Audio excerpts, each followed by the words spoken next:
नवे तो दही विषय कुशीता नवे तो दही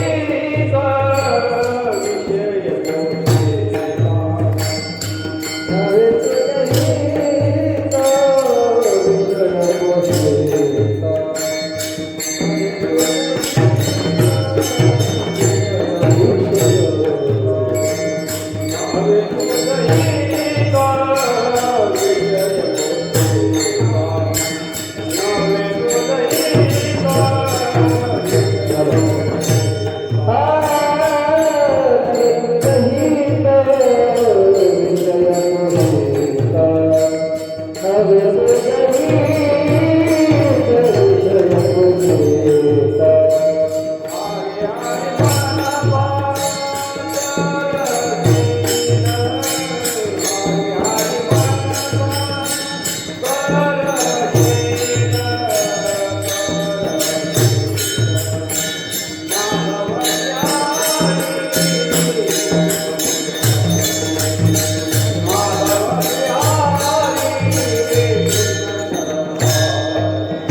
नवे तो दही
नव्हे तुझ हित विषय पोषिता, नव्हे तुझ हित विषय पोषिता, हरी हरी म्हणता तरशील, माधव श्री हरी कृष्ण नर हरी, माधव श्री हरी कृष्ण नर हरी. वेगी हा उच्चारी लवलाही, घडतील यज्ञ पापे होतील भग्न, घडतील यज्ञ पाप होतील भग्न, प्रपंच सर्वज्ञ होईल ब्रह्म. माधव श्री हरी कृष्ण नर हरी, वेगी हा उच्चारी लवलाही.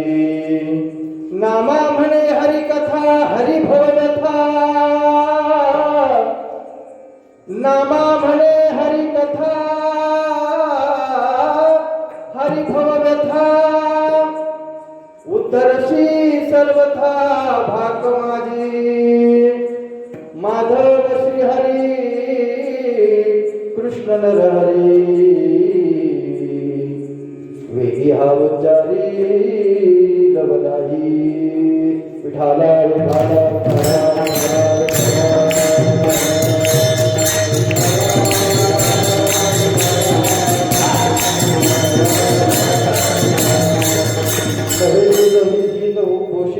विषय पोषिता, नवे तुझ हित विषय पोषिता, हरी हरी म्हणता तरशील, माधव श्री हरी कृष्ण नर हरी, वेगी हा उच्चारी लवलाई. समचरण सरोजम सांद्राणी लांबुदाभम, जगननिहित पाणी मंडनम मंडनानाम, तरुण तुलसी माला कंदरम कुंजनेत्रम, सदैवलासं विठ्ठलं चिन्तयामि. पांडुरंगाचा रूप प्रथमनम, पांडुरंगाचा रूप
समाधि समुखिं भजे ज्ञानदेवं. ओम नमो ज्ञानेश्वरा, ओम नमो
रघुराजे वनेन्द्र प्रभु विश्वनाथं कारुण्यरूपं करुणाकरं श्रीरामचंद्रं शरणं प्रपद्ये आत्मरूपकरुणा स्मरण होय सकल विद्यांचे अधिकरण तेचे वंदू श्रीचरण श्री गुरुचे सेवा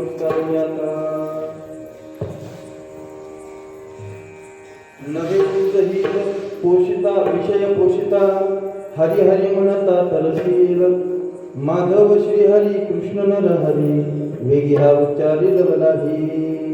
प्रस्तुत प्राप्तस्थळी प्राप्तनी चिंतनासाठी उपस्थित केलेला अभंग नंद आनंद कंद सच्चिदानंद घन पूर्ण परब्रह्म श्री भगवान पंढरीश्वर परमात्म्याच्या अतिशय निकट आणि लाडके लढीवाळ भक्त प्रेममूर्ती नामदेवराय यांचा चार चरणाचा अतिशय महत्वाचा अति उत्कृष्ट असा हरिपाठ नावाच्या प्रकरणातील 33व्या क्रमांकाचा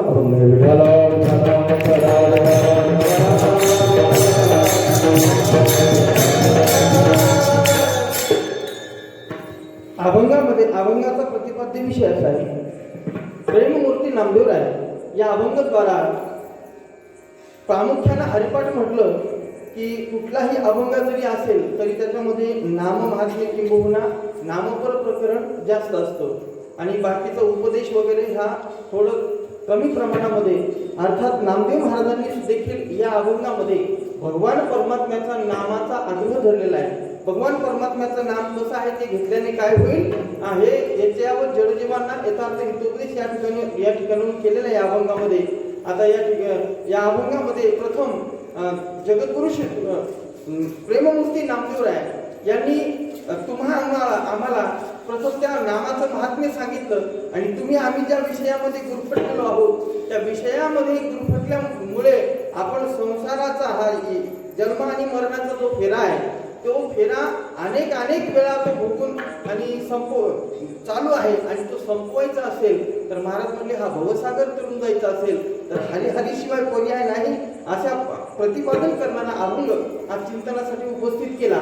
अभंगाकडे विस्तृत भावार्थाकडे वळण्यापूर्वी अल्पसा परिहार देणं गरजेचं आहे उचित आहे. तो म्हणजे असा आपल्या या अंधरसूर गावामध्ये अतिशय भीषण अशा कोरोनाच्या संकटामध्ये देखील अतिशय उत्साहपूर्ण वातावरणामध्ये हा कार्यक्रम संपन्न होतोय. याची पूर्वपीठिका अशी आपल्या गावामध्ये गुरु असणारे वैकुंठवासी सुभाषजी गुरु यांनी ही परंपरा चालू केलेली आणि आता त्यांचे चिरंजीवी चालू ठेवतात आणि आपलं सर्वांचं सहकार्य त्यांना अतिशय महत्वाचं आहे आणि त्यांच्या माध्यमातून ही सेवा चालू आहे. प्रत्येक हरिपाठावर चिंतन. आता बऱ्याच ठिकाणी सप्ताहामध्ये असं काही बंधन नसतं महाराज कुठला अभंग घ्यावा कीर्तन करावे किंवा कुठल्या अभंगावर चिंतन करावं किंवा त्याच्यामध्ये उदाहरणं काय सांगावी या काही गोष्टीला काही बंधनं नसतात. पण या ठिकाणी हा नैमित्तिक कार्यक्रम ठीक आहे. हा नैमित्तिक नित्य कार्यक्रम आपला चाललेला आहे. या दर 15 दिवसाच्या हरिदिनी एकादशीच्या निमित्ताने 15 दिवसाला दर 15 दिवसाच्या प्रथम ज्ञानोबारायांचा हरिपाठ, नंतर नाथ महाराजांचा हरिपाठ, त्यानंतर तुकोबारायांचा हरिपाठ, आता नामदेवरायांचा हरिपाठ आणि त्याच्यानंतर निवृत्तीनाथांचा हरिपाठ. वा वा किती भाग्यवान आहात तुम्ही. प्रत्येक संतांच्या हरिपाठाचे चिंतन आपल्याला ऐकायला मिळतात. अर्थात त्या संतांच्या या निमित्ताने त्याच कार्यक्रमाच्या निमित्ताने आज हा नामदेव महाराजांचा 33 हरिपाठामधला 33व्या क्रमांकाचा अभंग चिंतनासाठी घेतला. प्रस्तुत मी बोलून गेलो प्रस्तुत अभंगद्वारा नामदेवराय नाम महात्म्य सांगतात किंबहुना आम्हाला यथार्थ हितोपदेश करतात. आता काही ठिकाणी अभंगामध्ये उपदेशच असतो आणि काही ठिकाणी नामाचंच महत्व असतं. काही ठिकाणी स्थितीपरच प्रकरणामध्ये फक्त आपली दशा आहे त्याचं वर्णन केलेलं असतं तर काही ठिकाणी मात्र विशिष्ट अशा विषयाचं वर्णन केलेलं असतं त्या अभंगामध्ये.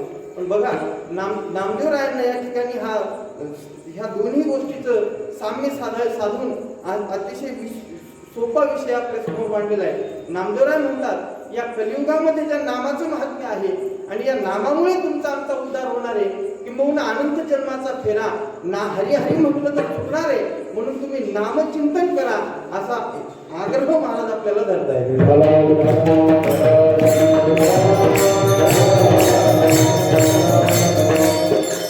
आपण कीर्तन प्रवचनाच्या माध्यमातून अनेकदा ऐकलं प्रामुख्यानं एकी एक युग, प्रत्येक युग एका पाठीमागून एक येऊन आपलं या ठिकाणी जे काही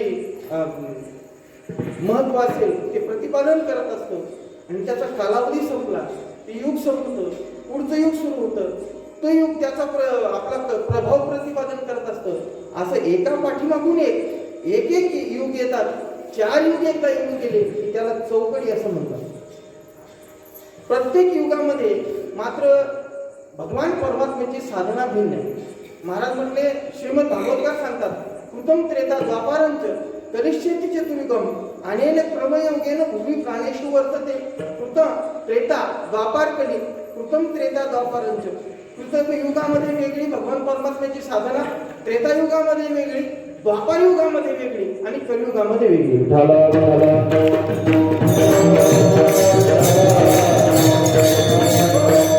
महाराज वर्णन करतात नाथ भागवतामध्ये. नाथ महाराज म्हणतात, कृतयुगी शमतमादि साधना, त्रेतायुगी वेदोक्त यज्ञ. कृतयुगामध्ये शमदमादी साधन करायची, शम दम तितिक्षा उपरम वगैरे वगैरे, समाधी षटक, समाधी षटकाचं आधी करून साधना कृतयुगामध्ये. कृतयुगे कृते धायते विष्णू, त्रेताया मिळतो मते, द्वापारे परिचर्याया कलौतधारी कीर्तना. 4 युगाची साधनं वेगळी वेगळी. कृतयुगी शब्दवादी साधन, द्वापारे द्वापारे त्रेतायुगी वेदोक्त यज्ञ, द्वापारे आगमोक्त पूजन, तंत्रविधान विधियुक्त. ही अवघीच साधने कलीने लाजविली एका कीर्तने, गाता नाचता आपणे वश्य करणे परमात्मा. नाथ महाराज बोलतात की कृतयुगामध्ये शब्दवादिक साधन, त्रेतायुगी वेदोक्त यज्ञ करायचा आणि भगवान परमात्म्याची प्राप्ती करायची. द्वापारी आगमोक्त पूजन, द्वापार युगामध्ये भगवान परमात्म्याची पूजा करून भगवान परमात्म्याची प्राप्ती करायची. मात्र कलियुगामध्ये ही अवघीच साधने लाजविली कलीने एका कीर्तने, गाता नाचता आपणे वश्य करणे परमात्मा. म्हणजे परमात्म्याला आपलंसं करायचं असेल तर कलियुगामध्ये भगवान परमात्म्याच्या नामचिंतनाच्या व्यतिरिक्त अन्य कुठलाही मार्ग न अवलंबता तुम्ही मात्र भगवान परमात्म्याचं नामचिंतन करा. नाथ महाराज करून सकल संत बोलतात.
कीर्तन करावं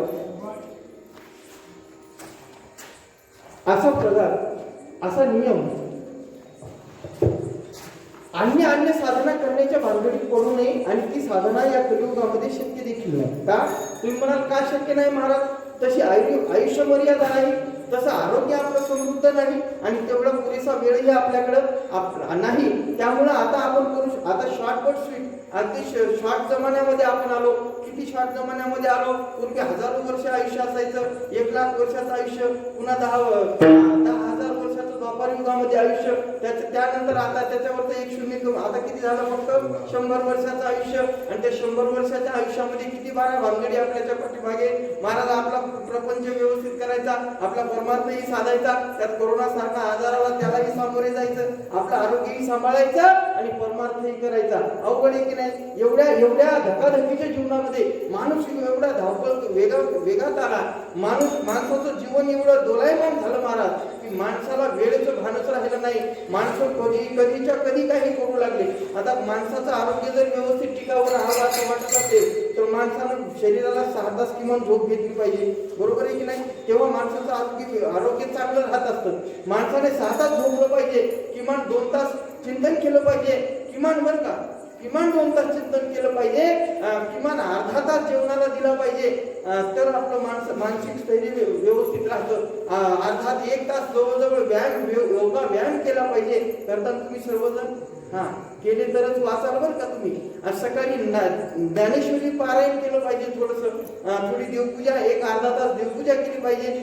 हा झाला नित्यनियम माणसाचा. माणसं ते काहीच करत नाहीत महाराज. डोळे उघडल्याबरोबर ते मोबाईल घेतील आणि त्या मोबाईलमध्ये नुसता टाइमपास करत राहतील आणि टाइमपास करता करता बोलतील माझा ऑफिसचा तर टाइम होऊन गेला, लगेच उठला, लगेच कसा तरी ब्रश केला, कपडे घातले गेला, काही देवपूजा नाही, नित्यनियम नाही, व्यायाम नाही. महाराज तुम्हाला कोरोना कसा होणार नाही? आपला नित्यनियम केला पाहिजे. अरे आपल्याला या महाभयंकर अशा महामारीमधून जर वाचायचं असेल दादा हो, तर किमान आपण 1 तास व्यायाम केला पाहिजे, तो एक अर्धा तास योगा केला पाहिजे. आपण जर समृद्ध असेल शरीराने तर हा आजार आपल्याला काहीच करणार नाही. मग तुम्हाला माहिती आहे आजपर्यंत या आजाराची बाधा झाली कुणाला? जे शरीराने वीक आहेत, जे पुरुष आहेत, ज्यांची इम्युनिटी पॉवर चांगली नाही, किंबहुना ज्यांना मृत्यू सुद्धा ओढवलाय, त्याचं कारण आहे ज्यांची हार्ट कॅपॅसिटी योग्य नाही, ज्यांची हार्ट कॅपॅसिटी चांगली नाही, अशा लोकांनाच या आजाराने अटॅक केलाय. चांगला आजार ते जवळही जाऊ शकत नाही चांगल्या माणसाच्या. हा आजार असो. मला हे सांगायचं की माणसाचं जीवन एवढं धावपळीचं झालं, एवढं वेगवान झालं. पण नाथ महाराजांनी किंवा आधी करून संतांनी कलियुगामध्ये 100 वर्षाचं आयुष्य सांगितलं. कोण जगतो 100 वर्ष? आता विरळायचा कोणी एखादाच भाग्यवान 100 वर्ष गाठतो, नाही तर 65, 70, आता तर 70 सुद्धा जास्त व्हायला लागले. काही माणसं महाराज 50, 55, 60च्या दरम्यान अटॅकाला गेला. नाही आता असा एखादा भाग्यवान जगू शकतो. पण आता ह्या शॉर्ट जमान्यामध्ये महाराज आम्ही 100 वर्ष जगणं किंवा आपल्याला एवढं आयुष्य मिळेल याची नो गॅरंटी. पहिला मुद्दा, शरीराचीच गॅरंटी नाही. तुम्ही 100 वर्ष जगा का पुढचा मिनिट सुद्धा तुमचा नसेल, ठीक आहे ना? ग्रास गेली सत्ता ती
नाही, आता माणसं म्हणतात आम्ही एवढं 10 मिनिटापूर्वी हॉटेलमध्ये एकत्र चहा पिलाव आणि घरी गेलो, शर्ट खुंटीला ठेवतो, शर्ट आटकवला, तेवढ्यात कोणाला रामभाऊ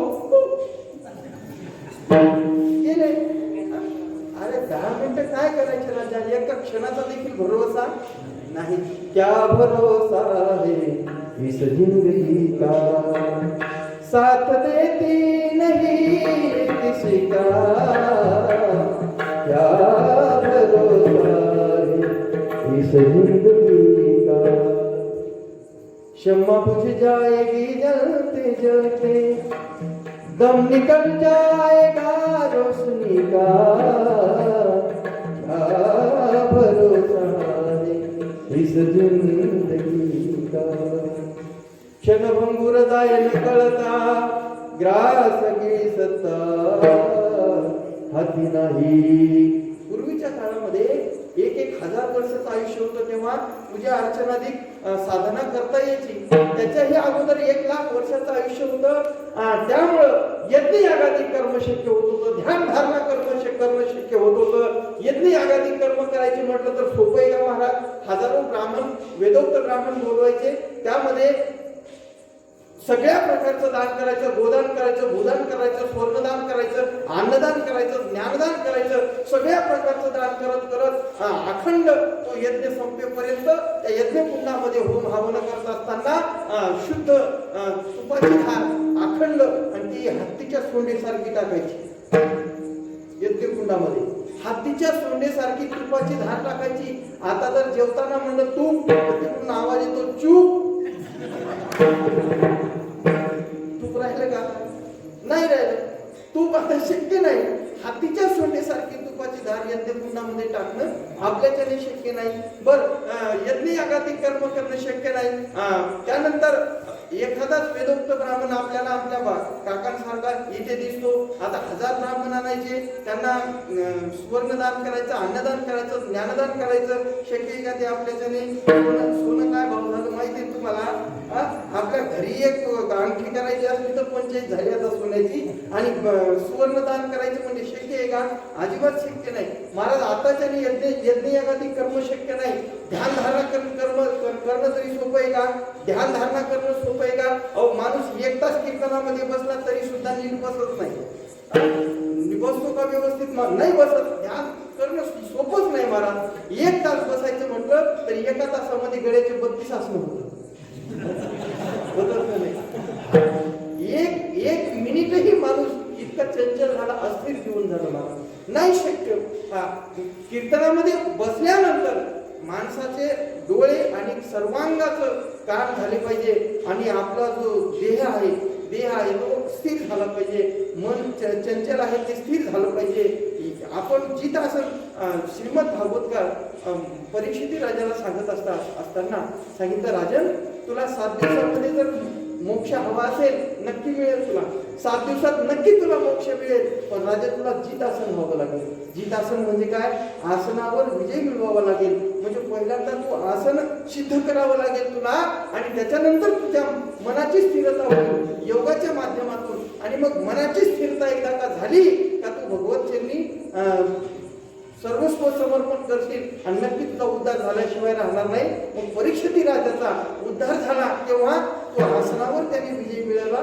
तेव्हा आसनावर विजय आपण मिळवू शकत नाही. आपण कीर्तनामध्ये जर इकडून खडकून आवाज आला तरी माणसं कीर्तनाचं चिंतन सोडतात, इकडे पाहतात. एखाद्या गाडीचा आवाज आला का सगळी माणसं तिकडे डोकावून, आता इथे नाही पाहत म्हणा, पण काही ठिकाणी कीर्तन असतं रस्त्यावर, आणि रस्त्यावर कीर्तन असलं का गाडी आली का लगेच चिंतनाचा विषय सोडून देतात आणि तिकडे पाहतात. मला सांगा, आपण गाडी कधी पाहिलेली नाही का?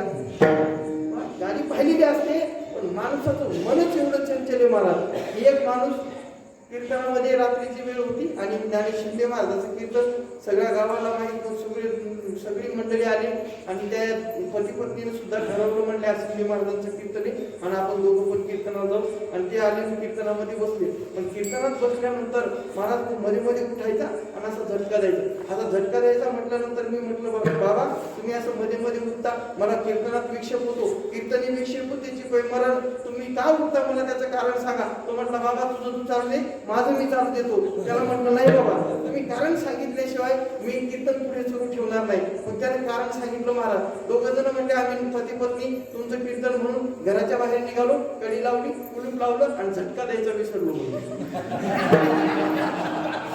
बरोबर आहे. घरच्या कुंपाचा झटका ही त्या कीर्तनामध्ये.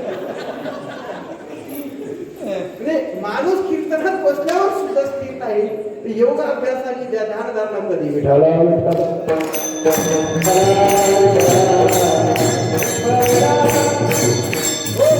मन स्थिर करावं लागतं, तेव्हा ध्यान धारणा शक्य होते. मन एवढं स्थिर होणं शक्य नाही. तुमचं आमचं सोडा, पण भगवान श्रीकृष्ण परमात्म्याला अर्जुनाने कुरुक्षेत्रावर प्रश्न विचारला, चंचल मी मन कृष्ण प्रमाथी बलवत दृढम तशाहम निग्रहम म्हणे वायुरिव दुष्करम. वायूपेक्षा वेगवान असणारं मन बघा किती चंचल आहे. वारा सुद्धा कमी पडतो त्याच्या वेगाच्या पुढे. आता तुम्ही एखादी बसलेल्यापैकी कोणी मुंबईला जाऊन आला असाल, मुंबई नाव काढल्याबरोबर तुमचं मन मुंबईला जाऊन आलं का नाही? आलं का नाही? हो म्हणा, हो म्हणा. आलं की नाही? माणसाचं मन दिल्लीला सुद्धा एका क्षणात जाऊन येतं, एवढं मनाचा वेग आहे. हवेला जाऊन यायला तरी काही सेकंद लागतील, मला काही मिनिटे लागतील, काही तास, एखादा तास लागेल, अर्धा तास लागेल, पण मनाला एक निमिष सुद्धा पुरेसा होतो. कितीही वेग अंतर असलं तरी मन तिथून जाऊन येतं. मन एवढं चंचल आहे महाराज. मकारादर्श चंचल हा 10 चंचल गोष्टींपैकी मनाचा अग्र क्रमांक लागतो. किती चंचल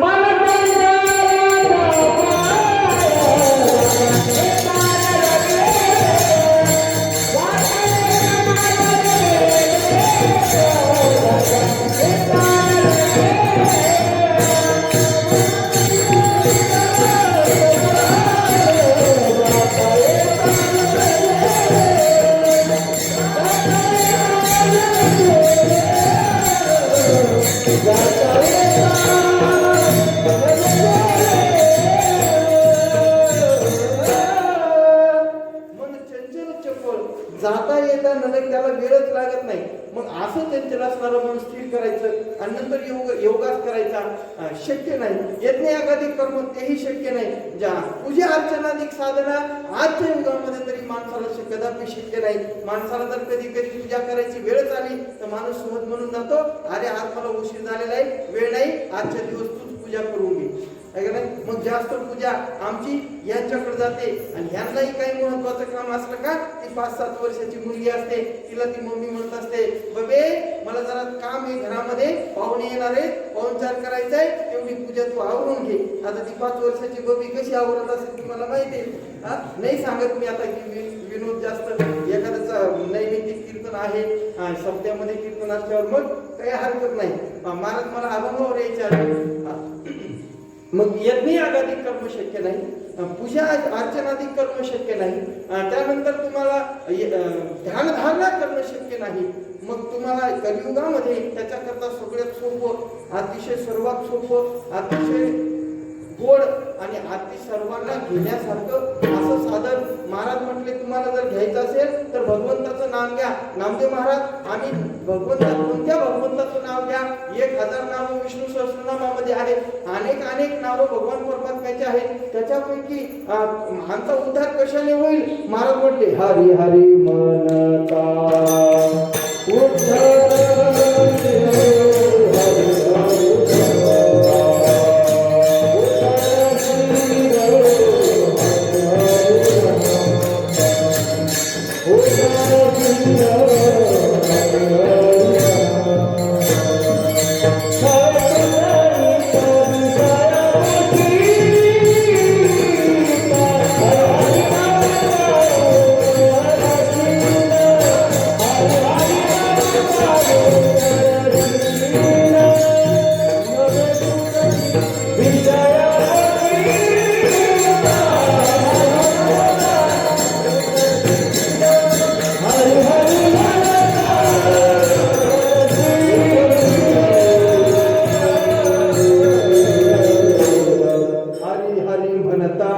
उद्धरशील.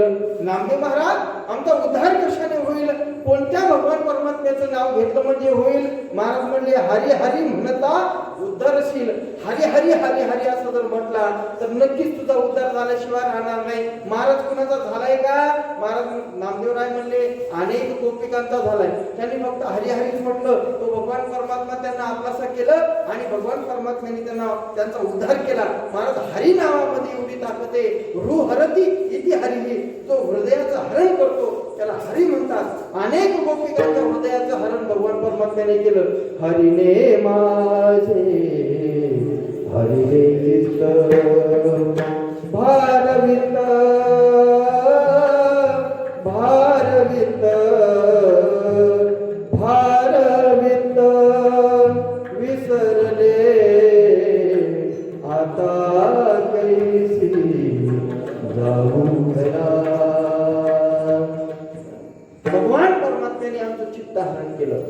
चित्तहरण केल्यामुळे आम्ही सर्वस्व विसरलो देवा. भगवान परमात्म्याला पाहिली या वेध लावी वैशे जीवी जळवणी. भगवान श्रीकृष्ण परमात्म्याला पाहायच्या गवळणी आणि मथुरेला निघायच्या. मग मथुरेत गेल्यानंतर मात्र त्या डोक्यावर दहीदूध तुपवण्याचे माठ असायचे आणि मात्र दहीदूध तुपवणी घ्या असं म्हणण्याऐवजी त्या म्हणायच्या गोविंद घ्या.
दामोदर घ्या. कशामुळे?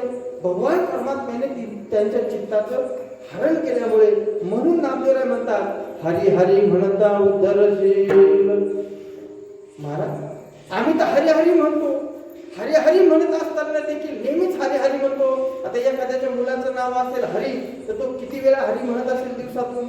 हजारो वेळा तेव्हा आम्ही हरी हरी म्हणतो. नामदेवराय आम्ही कितीतरी वेळा हरी म्हटलं तरी सुद्धा आमचा उद्धार का झाला नाही?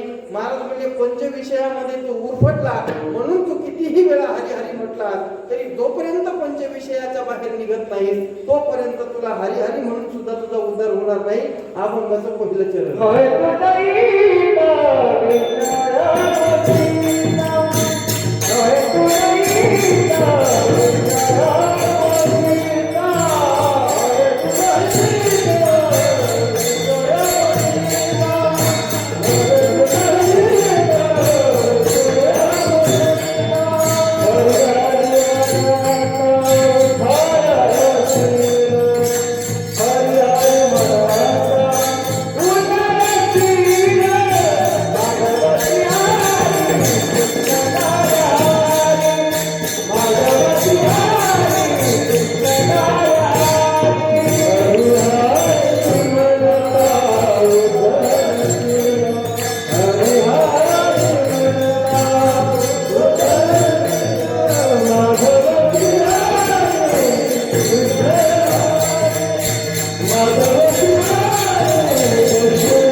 विषय पोषिता.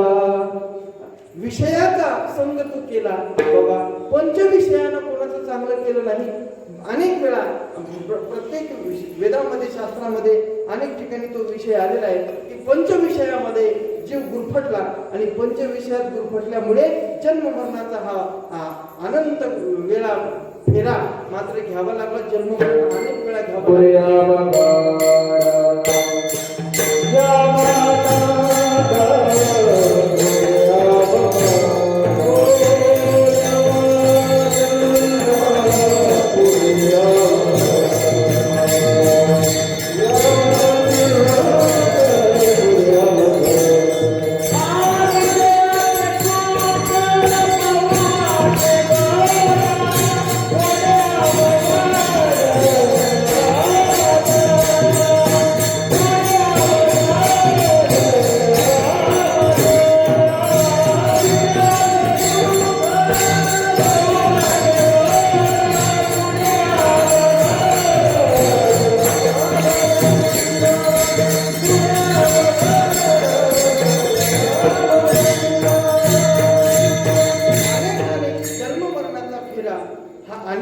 भोगावा लागला. पंचविषयामध्ये शब्द स्पर्श रूप रस गंध अनेक वेळा आपण सांगत असतो ऐकत असतो कीर्तनाच्या माध्यमातून प्रत्येक विषयामध्ये मनुष्य अडकलेला आहे. प्रत्येक इंद्रियाच्या माध्यमातून एका विषयाला अडकला. तसं एक एक विषयामध्ये कोण कोण अडकला याची स्वतंत्र उदाहरणं आपल्या ज्ञानेश्वर महाराजांनी ज्ञानेश्वरीमध्ये देखील दिलेली आहे. श्रीमद भागवतामध्ये सुद्धा अनेक ठिकाणी तो विषय आलाय. आपल्याला वेळ कमी आहे, फक्त स्पर्श करून जातो. शब्द नावाचा विषय, शब्द नावाच्या विषयामध्ये हरिण नावाचा प्राणी अडकला. महाराज हरिण पकडण्यासाठी तो पारधी जाळी लावत असतो आणि जाळी लावून एका त्या जाळ्याच्या जवळ बासरी वाजवत बसतो. आता हरिणाला बासरीचा खूप छंद आहे, आवडते त्याला ती बासरीचा मधुर आवाज कानावर आला की हरिण सर्व स्वर विसरतो, स्वतःला देखील विसरतं आणि ती बासरी ऐकता त्या जाळ्यामध्ये अडकतं. आणि अडकल्यानंतर तो पारधी त्याला पकडतो आणि पकडल्यानंतर पहिले बाण मारतो आणि नंतर त्याला पकडून घेऊन जातो.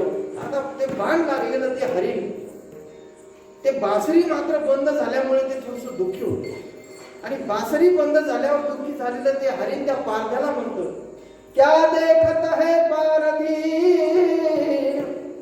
पुरा लगा है घाव, क्या देखत है पारधी पूरा लगा है घाव, जब तक प्राण शरीर में है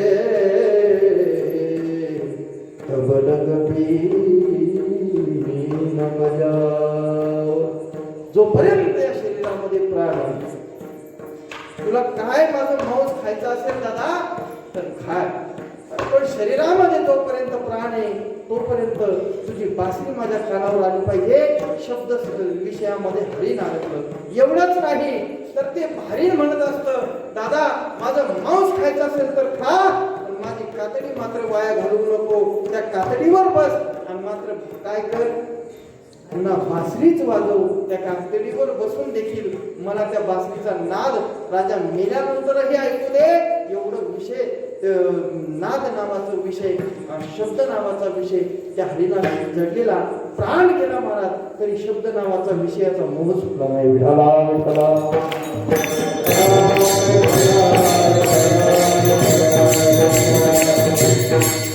स्पर्श नावाच्या विषयामध्ये हत्ती नावाचा प्राणी अडकला. स्पर्श नावाचा विषय असाही महाराज, हत्ती पकडणारी एक सर्कसवाली मंडळी मोठा खड्डा करत असतात आणि त्या खड्ड्यावर असं पाला पाचोळा टाकून फक्त तिथे काहीतरी असल्याचं भासून त्याच्यावर एक हत्तीनीचं चित्र काढून ठेवतात. हत्तीनीचं चित्र काढून ठेवल्याबरोबर तो हत्ती येणारा जंगलातला हत्ती, त्याला वाटलं की हत्तीनच आहे आणि मग त्या हत्तीनीला स्पर्श करण्याकरता तो तिथे गेला आणि त्या खड्ड्यामध्ये जाऊन पडला. अर्थात शेवटी त्याला त्या बंदी शाळेमध्ये आपलं संपूर्ण आयुष्य पारतंत्र्यामध्ये घालावं लागतं. कशामुळे सांगत होतो की स्पर्श नावाचा विषय, या एवढा महाबलाढ्य असणारा हत्ती देखील त्या स्पर्श नावाच्या विषयामध्ये अडकला. शब्द नावाच्या विषयामध्ये हरिण अडकला. पंचविषयामध्ये माणूस कसा अडकतो हे मला सांगायचंय. नामदेवराव पहिल्या चरणामध्ये सांगतात की पंचविषय तू पोषित आला आणि म्हणून तुला हा जन्ममरणाचा फेरा चुकवता आला नाही. विठाला विठाला.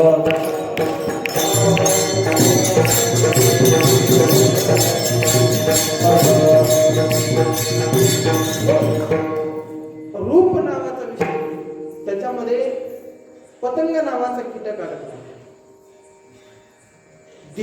दिव्याची ज्योत पेटलेली असते आणि त्या दिव्याच्या ज्योतीच्या प्रकाशामध्ये त्याच्या आजूबाजूला असंख्य कीटक फिरत असतात. आता ते कीटक त्याच्या करता फिरत असतात की ते दिव्य तेज ज्योती प्रकाश त्यांना लख प्रकाश दिसतो आणि मग त्या प्रकाशामध्ये ते दिसत असतात. आता त्या प्रकाशाकडे सारखं तो कीटक पाहतो आणि कीटक पाहिल्यानंतर त्या प्रकाशाच्या अजून जवळ जाण्याची त्याची इच्छा होते. त्याचे डोळे सांगतात त्याला, अरे अजून थोडा जवळ जा, काही होणार नाही, अजून थोडा जवळ जा, काही होणार नाही. ज्ञानोबराय म्हणतात, पतंगादित्य आलिंगन तेशी त्याशी अचूक वरण.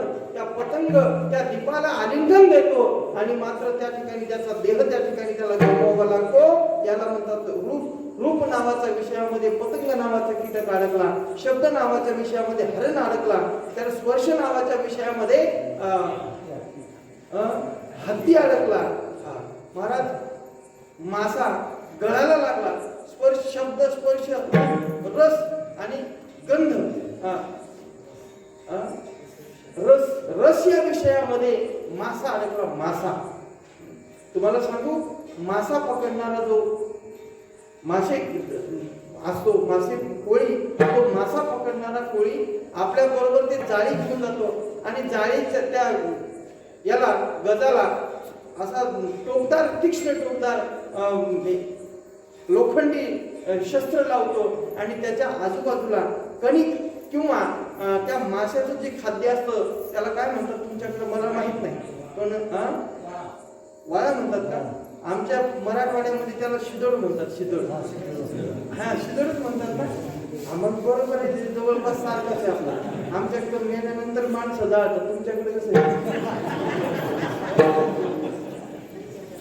तसंच आहे ना, तसंच आहे ना, मग सारखंच आहे, काय फरक आहे?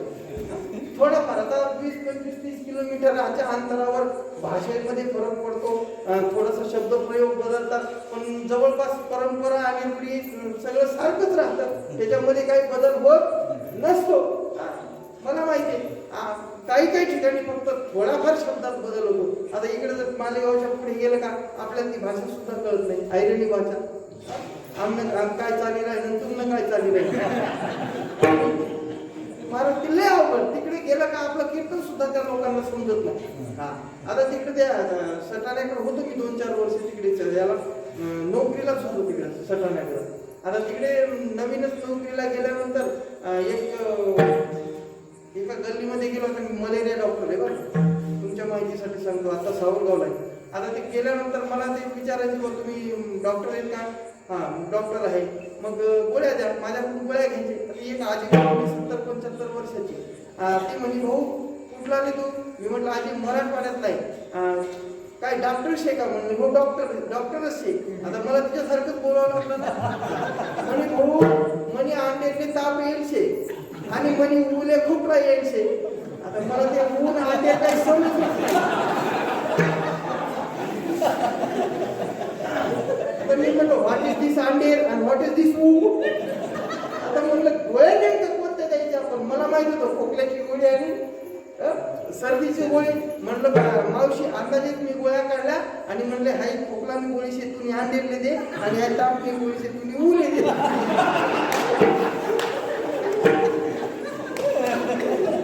असा भाषेमध्ये फरक पडत असतो.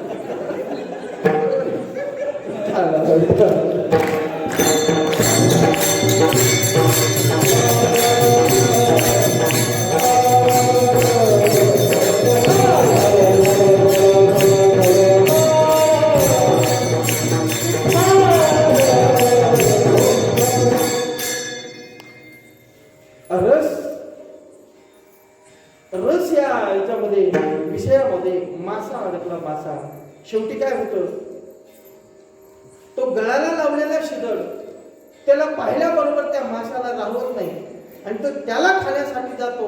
मात्र स्वतःच्याच घशामध्ये गळ तो अडकून घेतो आणि मात्र त्याला घसा फुटून मरावं लागतं. तो मासा रस या विषयामध्ये अडकला.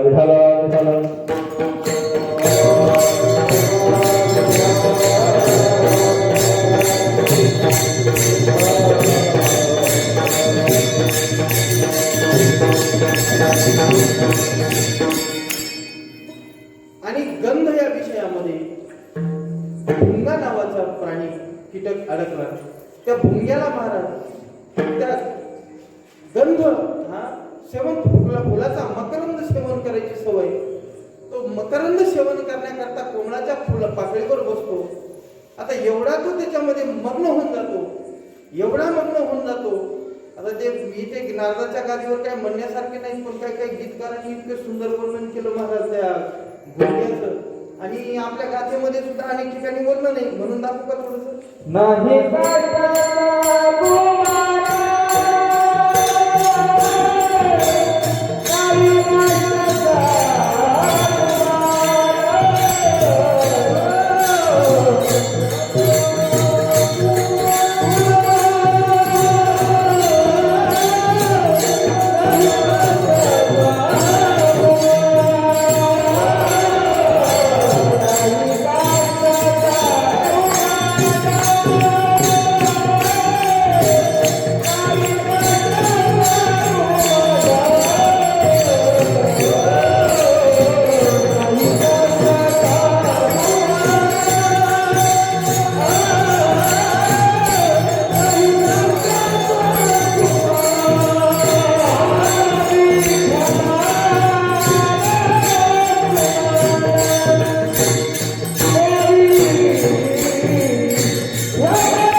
भ्रमरा सुमन. फुलाला त्या काष्टाला म्हणजे कितीही कडक लाकूड असलं तरी त्या कडक लाकडाला देखील कोरणारा भोंगा. हा महाराज तुकोबाराय म्हटले त्या कोमल असणाऱ्या कोवळ्या असणाऱ्या कमलाच्या फुलाची पाकळी तो टोकरू शकत नाही, तो कोरू शकत नाही. किती मोठं आश्चर्य महाराज. एवढं विषयाचा प्रभाव आहे, एवढा विषयामध्ये तो गुंतलेला आहे. भवरे निखिला या फुल फुल तोलेगा. बरंच म्हणण्यासारखं पण आता काही वेळ नाही आपल्याला. हा महाराज तो भवरा त्या फुलामध्ये शेवटी गुंडाळून जातो आणि विचार करतो, अरे आता याला टोकरण्यापेक्षा सकाळी याचे पाकळ्या उगवल्या का नंतर आपण उडून जाऊ, पण सकाळपर्यंत त्याचा प्राण मात्र राहत नाही.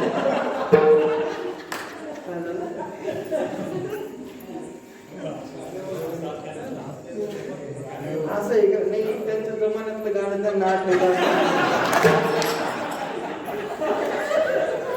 सुख दुख आए जाए मन की भूख ना दुख की चिंता कौन इसे अपनाए. भवरे तो कहना ना भूल भूल तुझे लग जाए मेरी उम्र. ते भोवरा त्या फुलामध्ये गुंडाळून शेवटी आपला देहत्याग करतो, पण मात्र त्याला त्या टोकरण्याची किंवा त्याला फोडण्याची इच्छा होत नाही. एवढा तो मग्न त्या गंधामध्ये होतो. पंचविषयामध्ये 5 उदाहरणे मी आपल्यासमोर सांगितले. एका उदाहरणामध्ये एक नाव पक्षी किंवा कीटक किंवा प्राण्याचं उदाहरण मी आपल्याला दिलं. सज्जन हो, पण त्यांना प्राण गमवावे लागले. हत्तीला प्राण गमवावा लागला, माशाला आपला प्राण गमवावा लागला, भुंग्याला आपला प्राण गमवावा लागला, कीटपतंगाला आपला प्राण गमवावा लागला. या 5 विषयामध्ये वेगवेगळ्या विषयामध्ये प्रत्येकाला प्राण गमवावा लागला. पण दादा हे 5ही विषय तुमच्या आमच्या जीवाला त्रस्त करून टाकतात, भग्न करून टाकतात, अतिशय विच्छिन्न करून टाकतात. मग असे पंचविषय तू कशाला पोचतो. नामदेव महाराज म्हटले असे विषय तू पोचल्यामुळे तुला अनंत जन्माचा फेरा घ्यावा लागला. तू जर हे विषय बाजूला सारले तर तू हरी हरी म्हणता तरशील. महाराज म्हटले काही साधकांनी विचारलं, महाराज हरी हरी नुसतं म्हटलं तर आमचा उद्धार होईल का. एका नावावर कधी उद्धार होत असतो का. महाराज म्हटले नाही ना. तुला जर शंका असेल नुसत्या हरीने तुझा उद्धार होणार नाही असं मनामध्ये जर शंका असेल तर तुला एक मंत्र देतो. तो मंत्र अभंगाच्या 2ऱ्या चरणामध्ये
महाराजांनी एक मंत्र सांगितला. आता आपल्या वैदिक संप्रदायामध्ये अनेक मंत्र आहेत. अनेक पंथांचे अनेक वेगवेगळे मंत्र आहेत. आपल्या वैदिक संप्रदायाने सुद्धा वेगवेगळ्या मंत्राचा जप करायला सांगितला. काही 2 अक्षरी मंत्र आहेत, काही त्रिअक्षरी मंत्र आहेत, काही 4 चतुराक्षरी मंत्र आहेत, काही 12 अक्षरी मंत्र आहेत, त्याच्याही पेक्षा 108 अक्षरी काही मंत्र आहेत. असे अनेक मंत्र आहेत. त्यापैकी नामदेव महाराजांनी या ठिकाणी सांगितलं, तुला जर हरी नावाचा वर विश्वास नसेल तर मी सांगतो तुला एक जप करतो, माधव श्रीहरी कृष्ण नर हरी. हे वेगळी म्हणजे वेगाने म्हण, घाई कर, लवलाही कर, माधव म्हण, श्रीहरी म्हण, कृष्ण म्हण. तुझं मन आकर्षित केल्याशिवाय राहणार नाही. मी मगाशी सांगितलं, रुहरती इति हरिही आणि कृकर्षेति इति कृष्ण. कृष्ण कशाला म्हणायचं? जो आकर्षित करतो माणसाचं आकर्षण करतो, त्या चित्ताचं आकर्षण करतो, त्याला म्हणायचं कृष्ण. बघा तुम्ही गोकुळामध्ये चित्त गोपिकेचं हरण भगवान श्रीकृष्ण परमात्मा करायचा, पण त्याच्या अगोदर भगवान परमात्म्याला पाहिल्याबरोबर त्या गोपी त्या भगवान श्रीकृष्ण परमात्म्याकडे आकर्षित व्हायच्या. मग कृकर्षेति इति कृष्ण. आकर्षण करणं हे भगवान श्रीकृष्ण परमात्म्याचं काम. आणि मग त्या भगवान परमात्म्याला माहित होतं की हरी हा चित्ताचं हरण करतो, पण चित्त कधी हरण करणार आहे? जोपर्यंत माणसाचं मन आकर्षित होणार नाही एखाद्या गोष्टीकडे, तोपर्यंत ते चित्ताचं हरण होऊ शकणार नाही. मग भगवान श्रीकृष्ण परमात्मा पहिल्यांदा गोपीचं चित्त आकर्षित करायचे आणि नंतर हरी हा गोपीचं चित्त हरण करायचे, आकर्षित करायचे. पाहिल्याबरोबर त्या गोपिका भगवान परमात्म्याकडे आकर्षित व्हायच्या, कृष्ण व्हायच्या. सकाळी सगळे कामधंदे सोडायच्या आणि सकाळी भगवान परमात्म्याचं मुखकमल पाहण्याकरता नंद बाबाच्या यशोदेच्या वाड्याला जायच्या आणि काही कशाच्याही निमित्ताने का होईना भगवान श्रीकृष्ण परमात्म्याचं कोमल मुख बघायच्या आणि नंतर आपल्या कामाला सुरुवात करायच्या. भगवान परमात्म्याचं एकदा का मुख कोमल पाहिलं की त्यांचा दिवस अगदी आनंदात जायचा. भगवान परमात्म्याच्या मुख कोमलाकडे का पाहिलं की त्या सर्वस्वाला विसरायच्या आणि मात्र कृष्णमय होऊन जायच्या. कृकर्षेति इति कृष्ण, रुहरती इति हरिः. भगवान माधव हा त्या भगवान माधव यांनी गोपिकांच्या बरोबर अनेक वेळा भगवान परमात्म्याला ते आकर्षित केलं. माधव श्रीहरी कृष्ण नरहरी या चारही नावाचा एकत्र जप केला. हा झाला मंत्र, नामधराय म्हणतात. या चारही नामाचा तू जर मंत्र वेगळी उच्चार लवलाही केला तर नक्कीच तू भवसागर नावाचा, जन्ममरण नावाचा भवसागर, संसार रूपी भवसागर, तुला जे तरुण जायचंय तो नक्कीच तू तरुण गेल्याशिवाय राहणार नाही. महाराज म्हटले हा नामजप केल्याने काय होईल? महाराज म्हटले एक नाम घेतलं तर हजारो यज्ञाचं पुण्य तुला मिळेल. अभंगाचं 3रं चरण.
भग्न.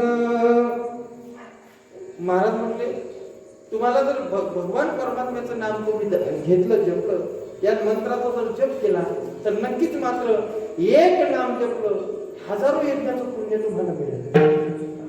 जर आपण नामधारकाने नाम घेत भगवान पंढरीश्वर परमात्म्याच्या वारीला जात असताना एक पाऊल टाकला तर महाराज म्हणजे एक पाऊल टाकला तर कोटी यज्ञाचं पुण्य मिळत असतं. भगवान परमात्म्याचं नाम घेत एक पाऊल जरी टाकला त्या रस्त्याने तरी एक कोटी यज्ञाचं पुण्य मिळतं. यज्ञ पाऊला पाऊली मला नाम घेता वाट चाली, यज्ञ पाऊला पाऊली. महाराज आपण इथून सर्वस्वाचा त्याग करून आपण पंढरपूरच्या वारीला जातो, पण पंढरपूरच्या वारीला गेल्यानंतर आपण भगवान परमात्म्याचे नाम घेतच वारी करतो का? तुमचं काय मत आहे? नाम घेतच वारी करतो का? नाही करत ना. हा तर मोठा प्रश्न. नक्की त्या वाटेने जर आपण चालत असताना नाम घेत पाऊल टाकलं तर एका पावलाला एक यज्ञ होतो, एका पावलाला एक यज्ञ होतो. हजारो पावलं दिवसातून आपण टाकू, हजारो यज्ञाचं आपल्याला पुण्य मिळतं. पण आपण नामचिंतन करत चाललो पाहिजे ना. नामचिंतन करत चालतच नाही. आपण तिकडे पंढरपूरला गेलं का लगेच तिकडून फोन असतो, हॅलो जेवली का? काय तुला ती जेवण नाही तर मरण, तू गप्पच ना. पंढरपूरच्या वारीला गेला आणि तिथून म्हणतो जेवली का तू? आता ती जेवणार नाही असं तुम्हाला वाटतं का? पंढरपूरच्या वारीला गेला आणि इकडं गावामध्ये काही असलेल्या 12 भानगडी तिकडे त्याच्या तोंडातून तिथं निघायला लागतात. आमक्याचं असं झालं आणि टमक्याचं तसं झालं, ठमीचं असं झालं आणि हिचं तसं झालं. तिकडे वारीमध्ये गेल्यानंतर या बाकीच्या इकडच्या भानगडी न करता आपण भगवान परमात्म्याचं नामचिंतन जर वारी केली तर यज्ञ पाऊला हजारो यज्ञाचं पुण्य मिळतं. महाराज एकदा काय झालं, एक वारीला गेलेला त्यानं फोन केला घरी. फोन केल्यानंतर त्यानं सांगितलं का कस काय सर्व ठीक आहे ना? आता गावाकडे परिस्थिती यांना वाटलं कस काय सांगावं बोलायला म्हणून यानं सांगितलं हो सगळं ठीक आहे हो, सर्व काही ठीक आहे, फक्त तुमची म्हणे कुत्री वाढली. आता हा म्हणला कुत्री जरा थोडी प्रेमाची सुची माझी, हा माझ्या सोबतीची, पण म्हणला कुत्री मारली पण तिचं काय कारण झालं? ते म्हटलं काय नाही तसं काही कारण विशेष नव्हतं, पण तुमच्या घोडीचा पाय खाता खाता म्हणजे तिच्या नरड्यात अडकला म्हणून कुत्री मेली. आणि म्हणलं घोडी पण मेली का? हो म्हणलं घोडी पण मेली. घोडी कसं काय मेली? म्हणलं तसं काही विशेष नाही, पण घोडी असं झालं तुमची आई वारली आणि तिच्या सरणाला ती घाबरली आणि म्हणून ती दचकून मेली, घोडी मेली. म्हणले म्हातारी कसं काय मेली? काय नाही म्हणले तुमचं घर जळालं, तिला ते सहनच झालं नाही. म्हणले घर पण जळालं का? म्हणजे सर्व ठीक आहे, बाकी सर्व ठीक आहे, फक्त तुमचं घरच जळालं. अशी परिस्थिती आहे. म्हणजे वारीमध्ये गेलेला मनुष्य देखील भगवान परमात्म्याचं नामचिंतन करेल याची काही गॅरंटी नाही. पण महाराज म्हटले एक यज्ञ एक पाऊल टाकला तर एका यज्ञाचं पुण्य तुम्हाला मिळेल. घरातील यज्ञ पाप होतील भग्न. मग आता यज्ञ घडला म्हटल्यानंतर नक्कीच परिणाम काय होईल तर तुमच्या पापाचा नायनाट होईल. अनंत जन्माचं पाप तुमचं जळून भस्म होईल. एक भगवान परमात्म्याचं नाम घेतलं ज्ञानोबराय सुद्धा हरिपाठाच्या दुसऱ्या मालिकेच्या दुसऱ्या अभंगाच्या 3ऱ्या चरणामध्ये सांगतात, तृण अग्नी मेरे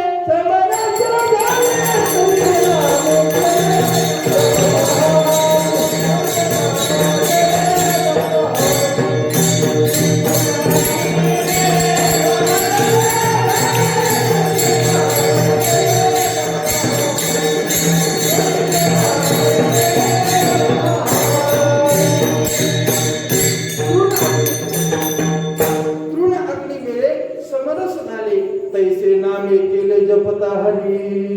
भगवान परमात्म्याचं एक हरी नावाचं जर आपण चिंतन केलं तर महाराज म्हटले अनंत जन्माचं पाप जातं. कशाप्रमाणे तर जसं तृण म्हणजे गवत हे अग्नीच्या संपर्कात आल्यानंतर जसं अग्नी भस्मसात होऊन जातं. मग तुम्ही म्हणाल किती गवत भस्मसात होतं? एखादी गंजी, 2 गंजी? नाही महाराज, असंख्य गंजा असल्या तरी सुद्धा भस्मसात होतात. मग तुम्ही म्हणाल एका गंजीला 1 माचीस तरी किमान लागायला पाहिजे ना, आणि मग अशा 10 गंजा असल्या तर आपण दुकानावरून 10 तरी माचीस घेऊन गेलं पाहिजे. बरोबर आहे की नाही तुमचं? चुकलं वाटतं काय? चुकलं वाटतं. कारण अशा एक माचीसची डब्बी नाही, माचीसची एकच काडी आणि हजारो गवताच्या गंजा एकत्र जर असतील, हजारो नाही लाखो गवताच्या पेंड्या असू द्या, आणि कितीही गवताच्या पेंड्या असल्या, एका काडीमध्ये जशी त्या असंख्य गवताला जाळायची ताकद असते, तसं अनंत जन्माचं तुमचं किती मोठं पाप असू द्या, पण एक नामचिंतन तुमचं ते असंख्य पाप जाळू शकतं. उदाहरण सांगायचं झालं तर वाल्याचा वाल्मिक झाला, असंख्य पाप त्याचं राम राम, त्याला राम राम देखील सरळ म्हणता येत नव्हतं. मारा मारा म्हणायचा, मारा मारा म्हणता म्हणता रामा राम आला त्याचा. आणि काय परिणाम झाला तर वाल्याचा वाल्मिक झाला. नवे हजारो वर्षाच्या आधी प्रभू रामचंद्रांचं चरित्र लिहून ठेवलं. भगवान परमात्म्याला देखील त्या वाल्याच्या लिहिल्याप्रमाणे वागावं लागलं. ही नामाची ताकद आहे. बोलिला वाल्मिक तैसेचे करीन, वर्तोनी दाबीन नामा म्हणे. असंख्य यज्ञ तुम्हाला घडतील यज्ञ, पाप होतील भग्न. घडतील यज्ञ, पाप होत, तुमचं पाप जळून नष्ट होईल, आणि तुमचा प्रपंच सुद्धा परब्रह्म स्वरूप होईल. प्रपंच होईल ब्रह्मरूप. आणि म्हणून नामदेवराय म्हणतात, बाबा या भगवान परमात्म्याचं तुम्ही नामचिंतन करा, नक्की तुमचा उद्धार झाल्याशिवाय राहणार नाही.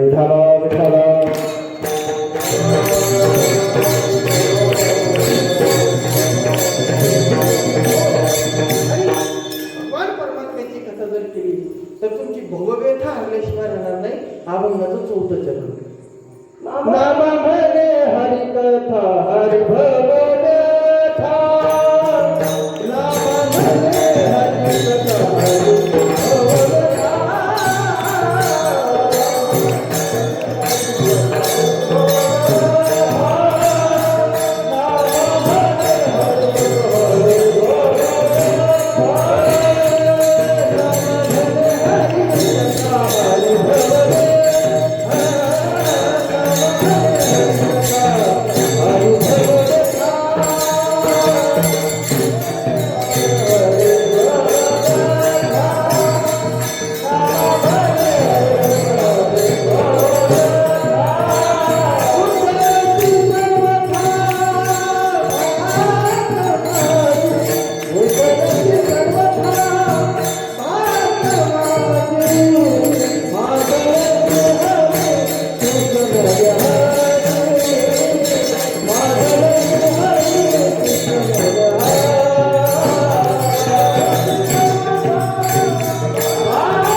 माधव नामामणी हरिकथा हरिभव व्यथा आपल्या सर्वांच्या पाठीमागं प्रत्येकाच्या पाठीमागं दुःख आहे, पण वेगवेगळे स्वरूप असेल. प्रत्येकाच्या पाठीमागे दुःख आहे. जगी सर्व सुखी असा कोण आहे, विचारी मना तुझी शोधून पाहे. सांगा बरं, असं कुणी आहे का? जाऊ द्या झोपलेल्यांचं, कीर्तनात बसलेले तरी छातीवर हात ठेवून सांगा, महाराज मी सर्व सुखी आहे का कोणी? प्रत्येकाला कशाचं हा संसार नावाचं संसारामध्ये आलेला प्रत्येक जीव, संसाराचं नावच दुसरं दुःख. दुःख देणं त्याचा स्वभाव आहे. अर्थात प्रत्येक माणूस हा कशाने दुःखी आहे. प्रत्येकाचं दुःख भिन्न असेल, प्रत्येकाचं दुःख भिन्न संसारातलं असेल, पण प्रत्येकाच्या पाठीमागं एक दुःख मात्र सारखं आहे, ते म्हणजे जन्माने मरण. भवसागर तरुण जाण्याचं, भवसागरातून तरुण जाण्याचं दुःख, नित्य जन्म मरणाचं दुःख हे प्रत्येकाच्या पाठीमागे असल्यामुळे नामदेवराय शेवटी सांगतात, नामामणी हरिकथा हरिभव व्यथा. आणि निश्चित मात्र तू या हरिकथेनं तुझा उद्धार झाल्याशिवाय राहणार नाही, ही माझी भाग आहे. असं अशा पद्धतीचं वर्णन महाराज म्हणले. माधव श्री हरी कृष्ण नर हरी वेगी हा उच्चारी लवलाही. ज्ञानेश्वर माऊली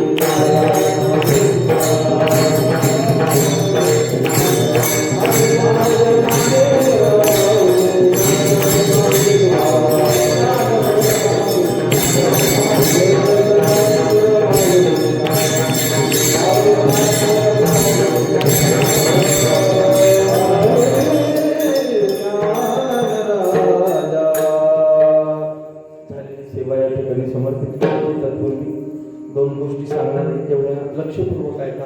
कीर्तनाच्या माध्यमातून तेवढ्या जरी तुम्ही घरी घेऊन गेला तर निश्चित तुम्हाला आपलं कीर्तन सफल झाल्याशिवाय राहणार नाही. एक गळ्यामध्ये पवित्र तुळशीची माळ आणि एवढं तुमचं गाव परमार्थिक आहे म्हणल्यावर तुम्ही कीर्तनाला सर्वांच्या गळ्यामध्ये माळा असतील असं गृहीत धरतो. आणि दुसरी गोष्ट,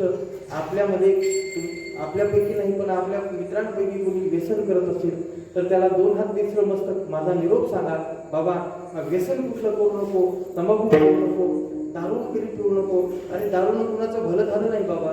आजपर्यंत दारू सांगते, ए दारू पिणाऱ्या तू काय मला पितो, आजपर्यंत मला पिणारा जन्माला यायचंय बाबा. तू मला काही पिऊ शकत नाही, मीच तुझं सर्वस्व पिऊन टाकणार आहे, मीच तुझा संसार पिऊन टाकणार आहे, मी तुझा प्रपंच पिऊन टाकणार आहे, मी तुझा पैसा अडका पिऊन टाकणार आहे, मी तुझं आरोग्य पिऊन टाकणार आहे, मी तुझं सौख्य पिऊन टाकणार आहे, मी तुझं सर्वस्व पिऊन टाकणार आहे. दादा रिकाम्या बाटल्या करणाऱ्यांनी आपले बंगले, आपली शेती, आपली प्रॉपर्टी विकली, पण मात्र रिकाम्या बाटल्या विकणाऱ्यांनी मात्र घरं बांधली. हे दारूचं वैशिष्ट्य आहे. रिकाम्या बाटल्या बघा, ते रिकाम्या बाटल्या जमा करून विकणारे ना त्यांच्या बिल्डिंगीत मारा, पण जे दारू पिऊन त्या बाटल्या रिकाम्या करतात ना यांनी आपल्या प्रॉपर्ट्या बर्बाद केल्या. सज्जन हो, दारू पिऊ नये. दारू गांजा मत पियारो, अक्कल गुंग हो जाती है, आपने पल्लों का दाम खर्च कर भूमि मट्टी गिरती है. 1 महिना 1.5 महिन्यापूर्वी एक पेपर वाचला, एका लेखामध्ये असं लिहिलेलं होतं. एक लेख होता, एका कुलवान घराण्यातली स्त्री, पण आपल्या वडिलांनी एका दारुड्याच्या हवली केलं, आपल्या एका दारुड्याची गाठ बांधली, म्हणून त्या बिचारीनं डोळे मिटून त्या दारुड्याचा स्वीकार केला. पण घडलं असं की पुढे त्या दारुड्यानं आपल्या घरातलं सर्वस्व विकलं, सर्वस्व अंगावर दागिने होते ते सुद्धा विकले. ती बिचारी मोलमजुरी करायची आणि 5-50 रुपये आले तिचे सुद्धा त्याच्या हातातून तो हिसकावून घ्यायचा आणि त्याची सुद्धा दारू प्यायचा. सगळं विकलं आणि शेवट त्यानं एक दिवस पैसे मागितले. बिचारा कुलवान स्त्री, घराण्यातली स्त्री, आणि तिच्याकडे काही पैसे नव्हते. मग त्यानं काय केलं, डायरेक्ट सोन्याच्या मणिमंगळसूत्राला हात घातला. आता कुलवान असल्यामुळं तिने एवढे दिवस सहन केलं दादा, पण ज्या दिवशी मंगळसूत्राला हात घातला तिला सहन झालं नाही. तिने त्याचा हात हिंजाळला, मात्र तो एवढं लांब जाऊन कोपऱ्यात पडलं. कोपऱ्यामध्ये एक लोखंडी सळई होती, लांब असा गज होता, त्यानं घेतला आणि जसा पत्नीच्या डोक्यात टाकला महाराज, तसं एका गजामध्ये ती गतोप्रात झाली. रक्तबंबाळ झाली, रक्ताच्या थारोळ्यामध्ये तिचा देह पडला. 10-5 माणसं आली, तिला उचललं, दवाखान्यात नेलं, डॉक्टरने मृत घोषित केलं. आणि घरी आल्यानंतर तिची अंत्ययात्रा काढण्याकरता त्या शेजार पाजारच्या महिलांनी तिला इतकं सुंदर सजवलं. एका कवीनं असं वर्णन केलं, ऐका. कवी म्हणतो, जिथे पण संसारात झाला अपमान ग, पुण्यवान नारी तुझा मेल्यावरी मान ग. जुन पान नेसावया होत लक्ष्मीला, जर तारी शालू आज अंगावरी आला, गौरीवाणी सजविलं दागदागिन्यान ग, पुण्यवान नारी तुझा मेल्यावरी मान ग. 5 वर्षाचं पोरगं ते मटक शिकाळीचं हातात घेतलं आणि पुढे निघालं. वंशातला दिवा तुझा चिमुकला पोर, तुझ्यासाठी हाती धरी इंगळणी खार, काय आलं नशिबाला नाही त्याला दान ग, पुण्यवान नारी तुझा मेल्यावरी मान ग. म्हणून कृपया कुणी असेल त्याला सांगा निरोप, बाबा व्यसन करू नका. पवित्र तुळशीची माला गळ्यामध्ये धारण केला. हे 2 गोष्टी जरी आज आपल्या कीर्तनाच्या माध्यमातून हा संदेश गेला तरी माझं एक कीर्तन सफल झालं, आपल्या नित्यनियमाची सफलता झाली. खऱ्या अर्थाने तुम्हाला धन्यवाद द्यावे तेवढे थोडेच महाराज. या अशा वातावरणामध्ये देखील आपण हा नित्यनियम बोलून दिला, खंडित होऊन दिला नाही, हा नित्यनियम चालू ठेवला. खरं सांग का, मलाच भीती वाटत होती अंधरसूरमध्ये यायची. म्हटलं अंधरसूर पासूनच आग लागली मोठी, आणि इथे परत यायचं कीर्तन करायचं म्हणजे सगळ्यात अगोदर आपल्या अंधरसूरमध्ये पेशंटची संख्या जास्त होती. नंतर तालुकाभर झाली, आता नगरसूरला सुद्धा जास्त पेशंट आहेत. आमच्या सावरगावकडे सुद्धा भरपूर पेशंट आहेत. आता आणि बाबाला मी म्हटलं, कीर्तन करत जर मलेरिया डॉक्टर असेल तर म्हणजे कीर्तनाला कोणी येणार नाही. ते म्हणतील बा. आणि खरं सांगतो तुम्हाला, फक्त तुम्हाला समजायला पाहिजे होतं की बाबाचा रिपोर्ट पॉझिटिव्ह आहे. आले असते तुम्ही? खरं सांगा, नाही ना महाराज. माणसाच्या मनामध्ये एवढी मरणाची भीती बसली, पण काय करणार नाही. तो भगवान परमात्मा तुमच्या आमच्या पाठीशी राहून पुन्हा आम्हाला आरोग्य प्रदान करो, आणि आपल्या अंधरसूरमध्ये हा कोरोनाचा प्रभाव अतिशय कमी होत आज थोड्याच दिवसामध्ये 0 रुग्ण संख्येवर आपलं गाव येऊ, अशी भगवान श्री पांडुरंग परमात्म्याच्या चरणी प्रार्थना करायची. आणि असा नित्यनेम चालू राहावा, याच्याकरता आमच्या महाराजांना पुनश्च एकदा धन्यवाद देतो. माझ्या वडिलाची मिराशी गाठवा, तुझी चरण सेवा पांडुरंगाच्या चरणी ही सेवा चालू ठेवली. त्यांची वडिलांनी सुरू केलेली परंपरा, जसं तुकोबारायांनी आपल्या वडिलांची परंपरा सुरू ठेवली, तसं महाराजांनी सुद्धा परंपरा सुरू ठेवली. आपण सर्वांनी सहकार्य केलं, त्याबद्दल तुमचे पुनश्च एकदा धन्यवाद व्यक्त करतो. आणि चुकलं मागलं असेल, वयामानाने एखादा शब्द एक्स्ट्रा तोंडातून गेला असेल, काही सांगता येत नाही, शब्दाचं जाऊ शकतो, म्हणून वाईट असेल किंबहुना तुमच्या कामाचा नसेल, माझा मला परत करा. मी माझ्या रुमालामध्ये त्याची गाठ बांधेल, गाठोडं बांधेल आणि आळंदीला गेलो का इस्रायलीच्या डोहामध्ये सोडून देईल. चांगलं असेल, वाईट असेल, ते माझ्या बुद्धीमधून आलेलं. चांगलं असेल, वैकुंठवासी प्रातस्मरणीय गुरुवर्य जोग महाराज संस्थेमध्ये हरिभक्तीपरायण गुरुवर्य शांतीब्रह्म पुरेकर बाबा, विठ्ठल बाबा गुले, वैकुंठवासी विठ्ठल बाबा, वैकुंठवासी पांडुरंग गुले यांच्या मुखारबिंदामधून जे काही श्रवण केलं, तोडकं मोडकं पोस्टमॅन या नात्याने तुमच्यापर्यंत फक्त आणून पोहोचवण्याचा प्रयत्न केला. चांगला असेल ते घरी घेऊन जा, वाईट असेल ते माझं मला परत करा. विठ्ठल जय जय.